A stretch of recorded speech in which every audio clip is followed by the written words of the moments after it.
మెదక్ జిల్లా వెల్దుర్తి మండల కేంద్రంలో ఆదివారం జాతీయ ఓటర్ హక్కు దినోత్సవం ఘనంగా నిర్వహించారు. 16 ఓటర్ దినోత్సవం సందర్భంగా తహసీల్దార్ శ్రీనివాస్, ఆర్ఐ నర్సింగ్ యాదవ్ మరియు అధికారులు విద్యార్థులతో కలిసి భారీ ర్యాలీ నిర్వహించారు. ఓటు హక్కుపై అవగాహన కల్పిస్తూ ర్యాలీలో పాల్గొన్నారు. స్థానిక అంబేద్కర్ చౌరస్తా వద్ద మానవహారం ఏర్పాటు చేసి ఓటరు ప్రతిజ్ఞ చేశారు. 18 సంవత్సరాల నుండి ప్రతి ఒక్కరూ ఓటు హక్కు నమోదు చేసుకోవాలన్నారు. సమర్థ నాయకుడిని ఎన్నుకునేందుకు ఓటు హక్కు ఒక వజ్రాయుధమని, ఓటు హక్కు నమోదు చేసుకున్న ప్రతి పౌరుడు ఎన్నికల్లో పాల్గొని సమర్థ నాయకుడిని ఎన్నుకోవాలని సూచించారు. ఇందులో పాల్గొన్నవారు తహసీల్దార్ శ్రీనివాస్, ఆర్ఐ నర్సింగ్ యాదవ్, అంగన్వాడీ టీచర్, తహసీల్దార్ సిబ్బంది, విద్యార్థులు, యువకులు పాల్గొన్నారు. నేడు 16వ జాతీయ ఓటర్ల దినోత్సవం భారతదేశమంతా జరుపుకుంటుంది.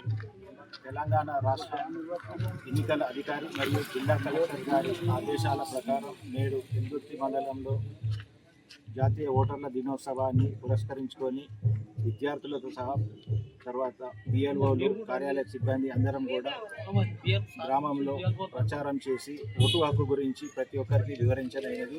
ఇందులో భాగంగా ప్రతి ఒక్కరు ఓటు హక్కును వినియోగించుకోవాలని, 18 ఏళ్ళు నిండిన వాళ్ళు ప్రతి ఒక్కరు ఓటు హక్కుకు అప్లై చేసుకోవాలని, తర్వాత దీనిలో భాగంగా అందరి చేత ప్రతిజ్ఞ చేయించడం జరిగింది. మరిన్ని అప్డేట్స్ కోసం మా ఛానల్ని సబ్స్క్రైబ్ చేయండి.